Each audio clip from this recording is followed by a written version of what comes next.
Oke, langsung kita mulai. Sebelum kita mulai pembelajaran kita pada pagi hari ini, marilah kita berdoa menurut agama dan kepercayaan kita masing-masing. Berdoa, kita mulai.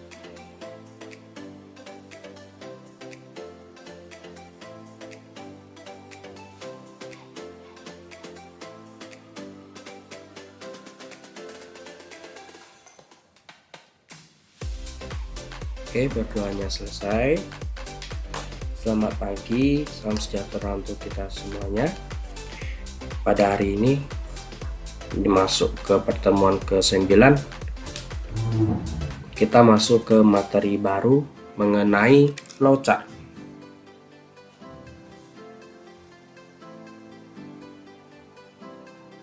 Ya. Perlu kita pahami bersama bahwa flowchart ini adalah sebuah bagan atau diagram yang menggambarkan suatu proses, mau itu pada sebuah kegiatan, pada sebuah program, dan lain-lain. Biasanya flowchart ini digambarkan dalam bentuk diagram gitu ya, dengan simbol-simbol grafis. Ada 4 dari fungsi si flowchart ini ya. Yang pertama digunakan untuk menganalisa, kemudian digunakan untuk mendesain, kemudian digunakan sebagai untuk mendokumentasi, kemudian digunakan sebagai apa? Ada yang tahu? Sebagai manajemen proses.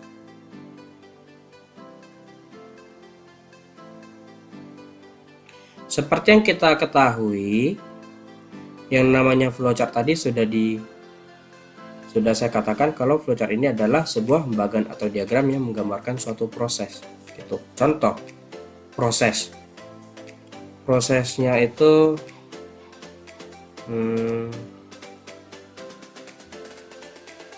lebih cocoknya apa ya prosesnya ya, saya gambarkan proses pendaftaran sekolah. Kalau kita menggambarkannya dengan flowchart, kita harus memulainya dengan simbol ya. Saya coba gambarkan dulu contoh flowchart.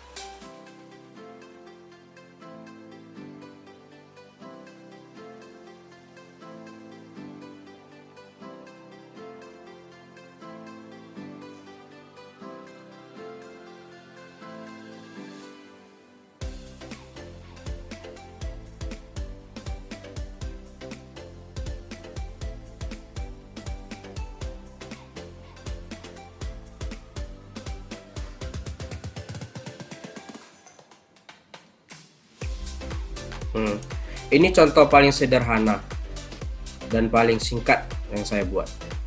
Ketika kita mau daftar ke TU, urutannya pertama isi formulir dulu, baru formulir ini kita antar ke TU. Seperti itu cara daftarnya.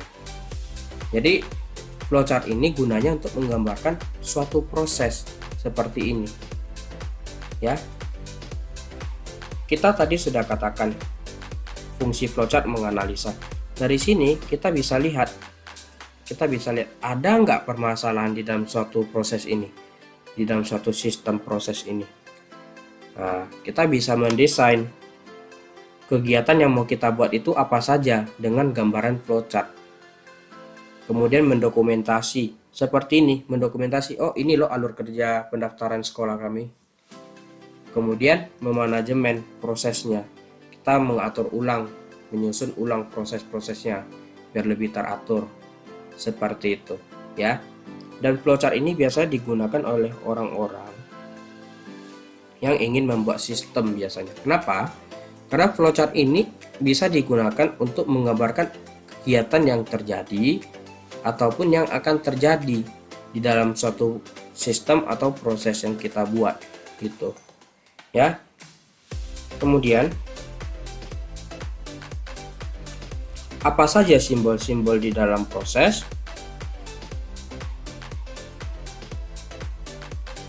Yang pertama ada simbol start. Simbol start ini biasa dia berbentuk oval, bulat ya. Gunanya untuk memulai dan mengakhiri suatu proses. Kemudian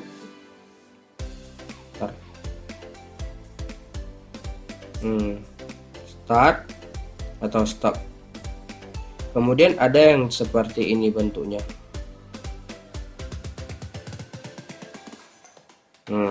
Ini kita namakan sebagai simbol preparation. Simbol preparation ini biasanya lebih digunakan ketika kita menggambarkan sistem-sistem perhitungan seperti sistem aritmatika, penjumlahan bilangan-bilangan yang berkaitan dengan perhitungan intinya. Nah, kita gunakan preparation untuk apa? Untuk mendefinisikan variabel-variabel. Contoh di matematika. Kalau kita menjumlahkan dua buah bilangan, ketika kita menjumlahkan dua buah bilangan, maka ada berapa variabel dia? Bilangan 1. Misalnya 1. 2 ya, Kak.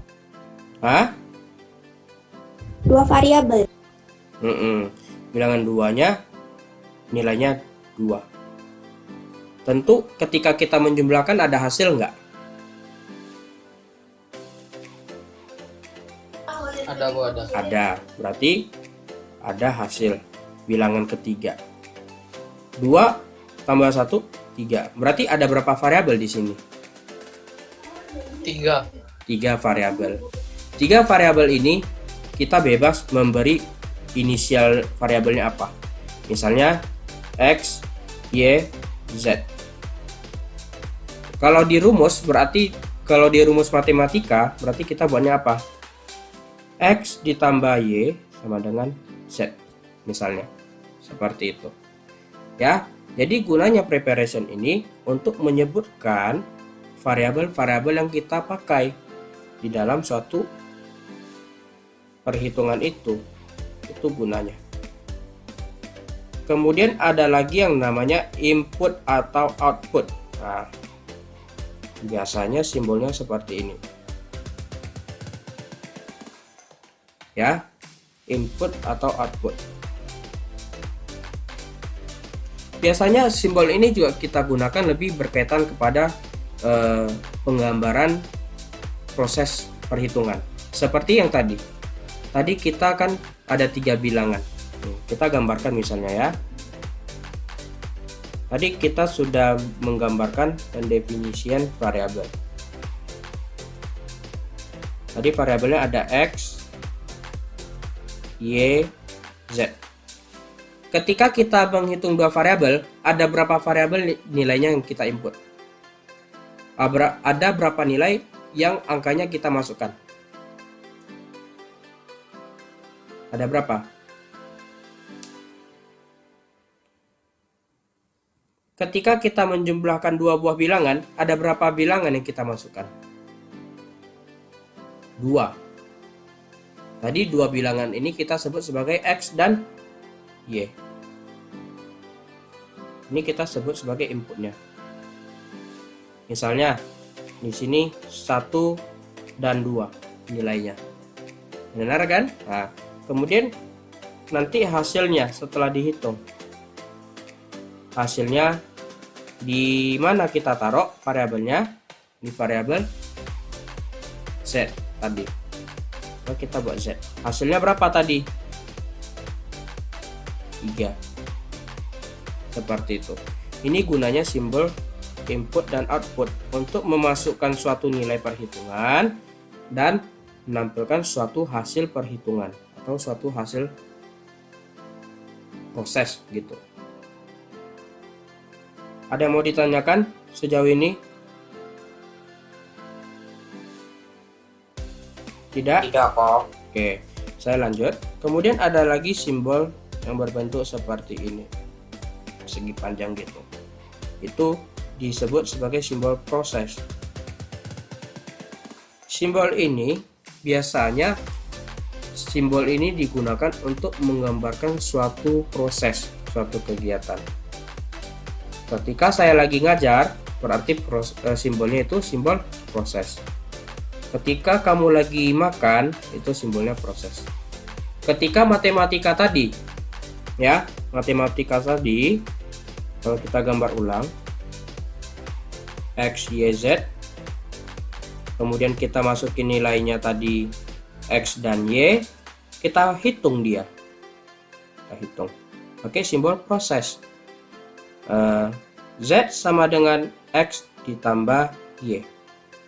Kita tampilkan hasilnya. Y misalnya. Y pula. Z.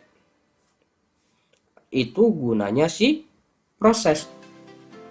Dia menunjukkan suatu proses di dalam sistem itu.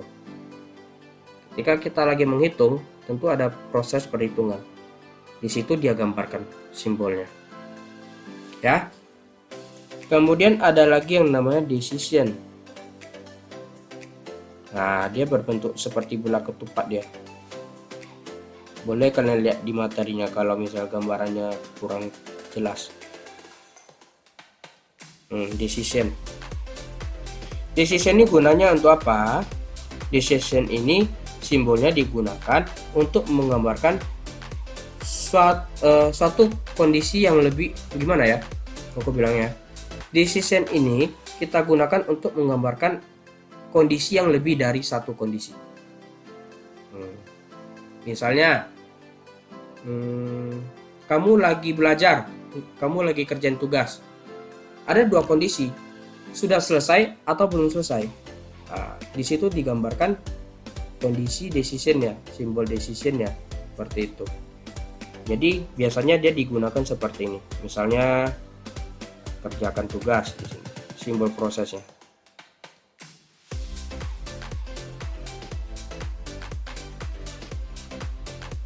Kerjakan tugas. Nanti muncul kondisinya sudah selesai.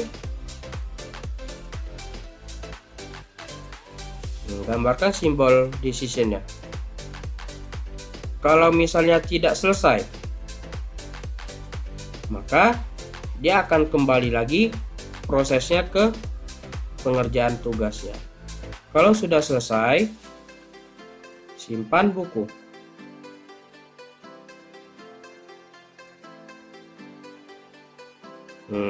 Jadi biasa di decision itu ada dua jawaban, ya atau tidak. Decision ini kita gunakan ketika suatu kondisi itu lebih dari satu kondisi. Bisa dipahami?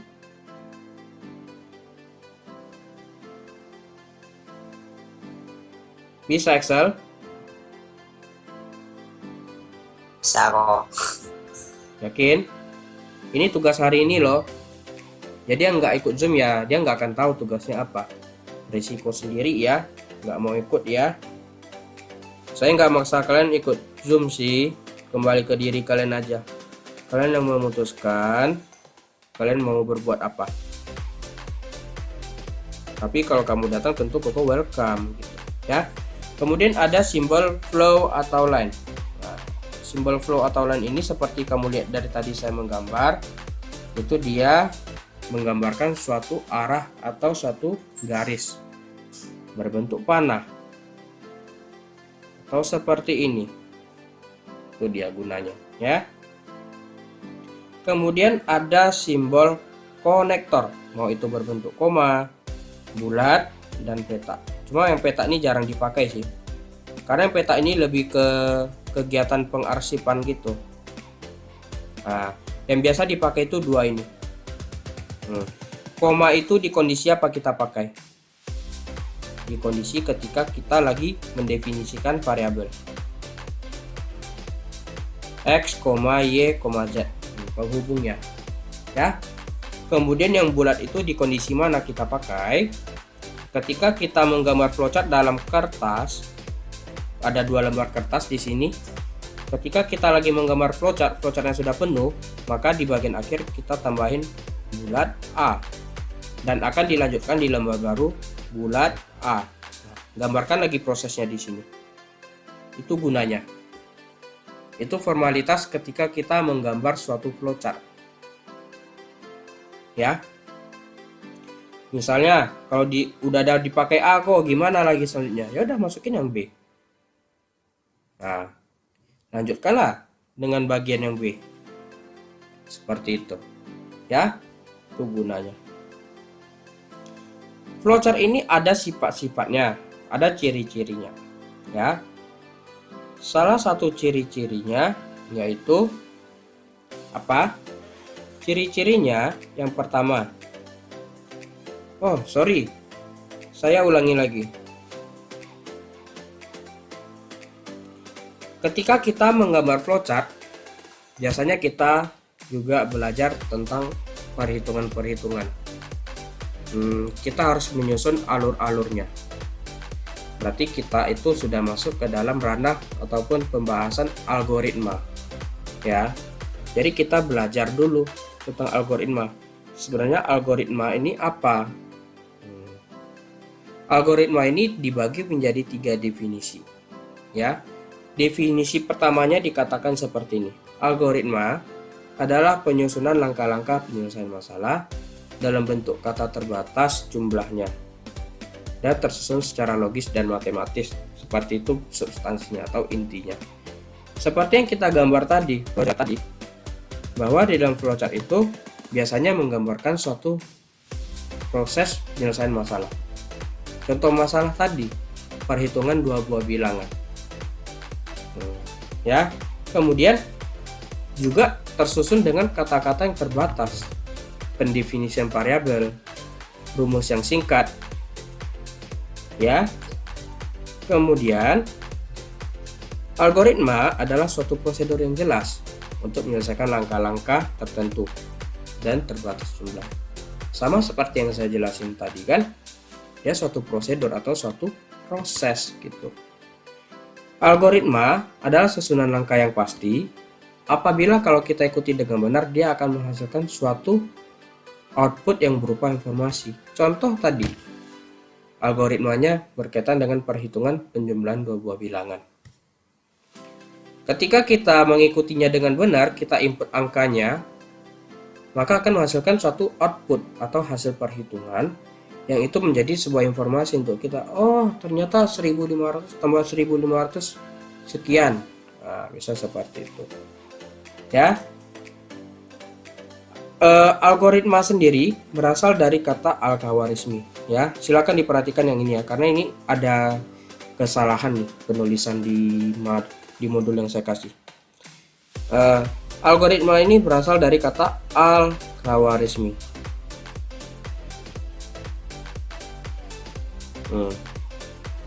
Di buku saya ada tulis lagi, ada salah tulis menjadi al-Khawarizmi. Nah, ya, ini salah. Tapi biasanya dalam ujian ini saya masukin juga. Jadi ya kamu salah pilih salah sedikit saja ya udah salah gitu pilihan jawabannya. Ya. Jadi algoritma ini berasal dari kata al-Khawarizmi, di mana itu penemunya itu adalah si Bapak Abu Ja'far Muhammad Ibnu Musa al-Khawarizmi. Panjang namanya memang.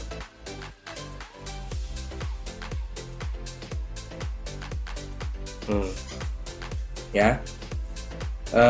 Beliau ini juga seorang ahli matematika dan astronomi di Persia. Kemudian Bapak ini juga disebut sebagai pencetus pertama tentang algoritma karena dia juga ada menyinggung di salah satu bukunya itu tentang penyelesaian aritmatika atau aljabarnya. Ya. Ciri-ciri algoritma itu, yang pertama, algoritma itu memiliki awal dan akhir, seperti yang kita lihat tadi. seperti yang saya gambarkan tadi, memiliki awal dengan start dan akhir dengan stop. Ya. Kemudian di dalam algoritma juga dia tuh setiap langkahnya didefinisikan sehingga nggak ada arti yang ganda. Didefinisikan seperti tadi. Ketika kita mendefinisikan variabel A, B, C, tidak boleh ada yang double. Ini akan keliru ketika di perhitungan nanti. Ya. Kemudian algoritma itu ciri-cirinya memiliki input dan output. Seperti tadi, ada input. Tadi inputnya X dan Y. Outputnya Z. Itu ciri-ciri algoritma. Kemudian algoritma ini harus efektif. Bila diikuti dengan benar, maka akan menyelesaikan masalah. Itu dia. Algoritma, ketika kita membuat algoritma, ketika dalam perhitungan itu harus efektif, harus jelas disebutkan kalau Z ini didapatkan dari hasil pertambahan X ditambah Y. Maka dia bisa menyelesaikan suatu masalah perhitungan. Tuh. Ya. Kemudian silakan dicatat. Saya mau perbaiki sedikit di bagian sifat algoritma. Ya, dibuka modulnya ya, dibuka modulnya. Kemudian bila perlu dicatat di buku catatan. Di sini ada yang mau saya perbaiki. Di bagian output. Ya, sifat algoritma itu kan dibagi menjadi sekitaran 6. Ada input, output, definiteness, kemudian sampai generality. Itu ada 6.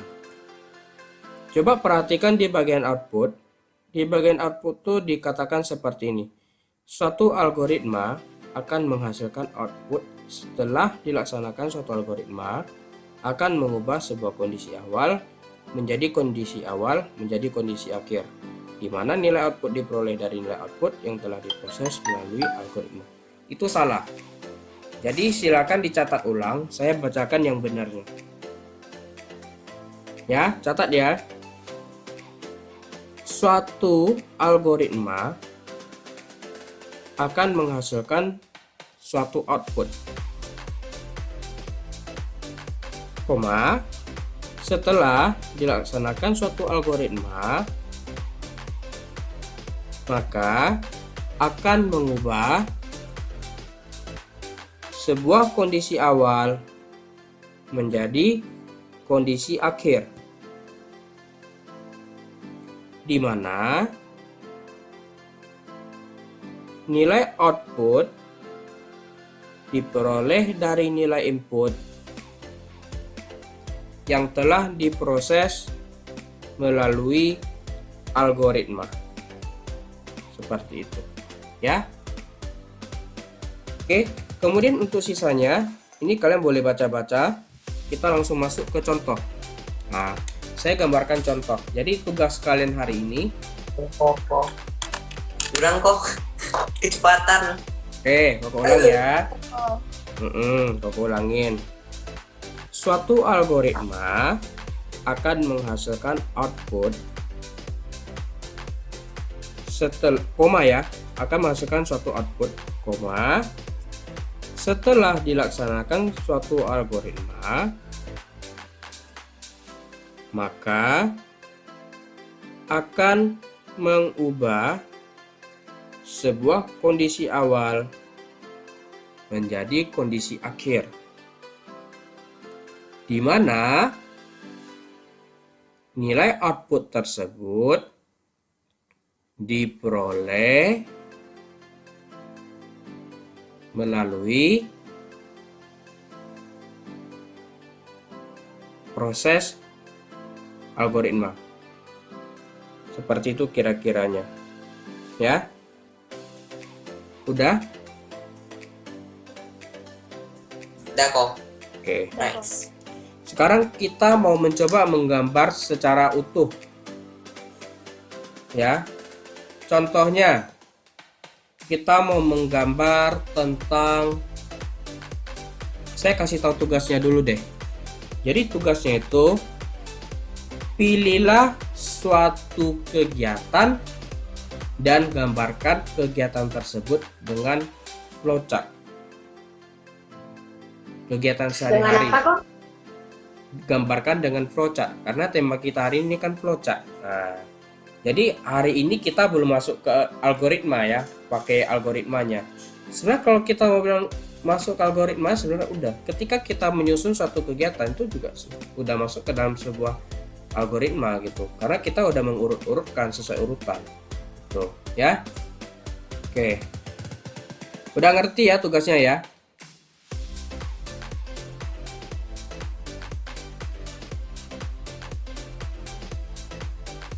Ulangin kok. Pilihlah suatu kegiatan dan gambarkan kegiatan tersebut dengan menggunakan flowchart.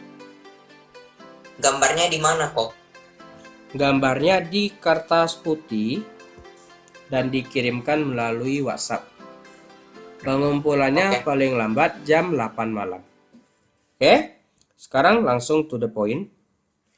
Contoh, saya akan menggambarkan satu contoh, yaitu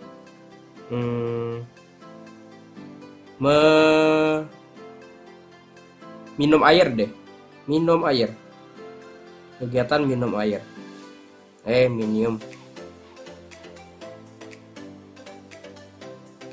Minum air. Ketika kita minum air, ketika kita menggambarkan flowchart, kita awali seperti yang saya katakan adalah start. Ya, buat lebih rapi ya punya kalian ya. Buat serapi mungkin. Start. Kemudian kita awali dengan mengambil gelas. Mengambil gelas ini kita pakai simbol apa ya? Ada yang tahu?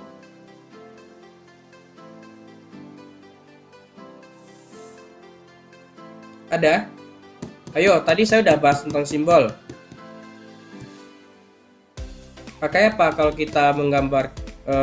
Pakai simbol apa kita gambarkan? Mengambil gelas itu. Mengapa preparation? Preparation itu kan tadi udah saya katakan. Preparation dengan input output biasanya dia berkaitan dengan penggambaran proses perhitungan, ya kan?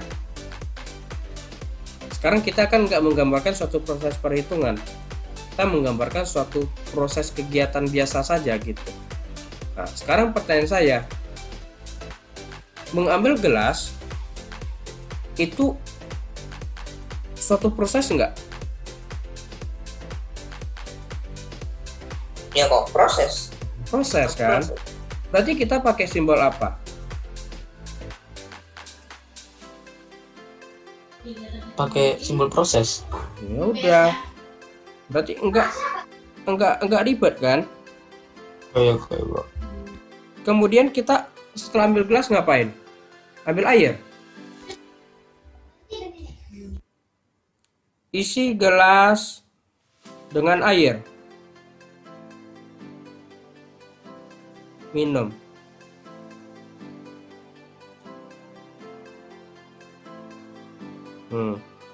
Setelah itu kita minum nggak?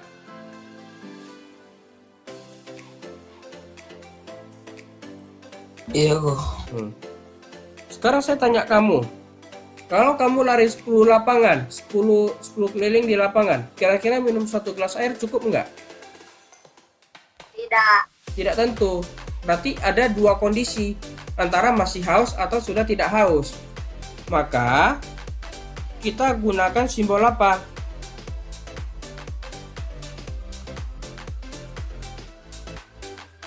Lainnya kok. Simbol Lain. line. Kita udah pakai line dari tadi. Kita harus pakai simbol decision. Masih haus. Nah, kita gambarkan. Nih, kamu lihat. Tadi saya kertasnya sudah kepenuhan di sini. Maka saya pakai simbol konektor, saya buat A. Kemudian saya lanjutkan di sini dengan A, baru kita lanjutkan. Paham ya? Itu kalau kertas kita tidak cukup. Masih haus? Kalau misalnya iya gimana? Kalau masih iya, berarti kita minum air lagi kan? Benar nggak? Iya. Ya kok, ya kok. Karena sudah tidak muat, kita gambar bulat, kita buat B. Kita buat B di sini. Kita tarik. Kalau dia haus minum isi air lagi kan? Isi air lagi, minum air lagi. Masih haus? Enggak. Cuci gelas.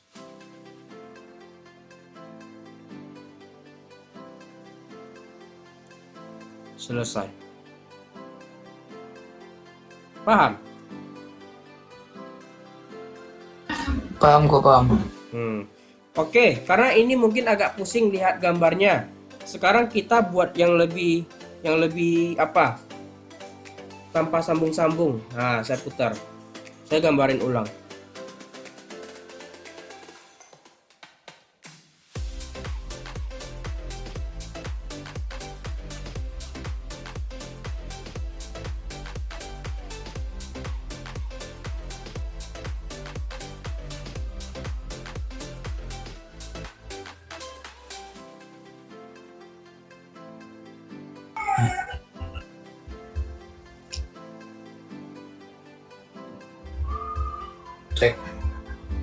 Cek.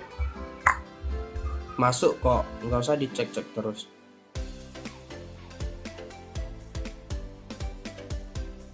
Nah, kalau masih haus, tentu dia isi air gelas lagi kan? Kalau sudah tidak haus, ini kalau masih haus, ini kalau tidak haus. Kalau tidak haus, cuci gelas.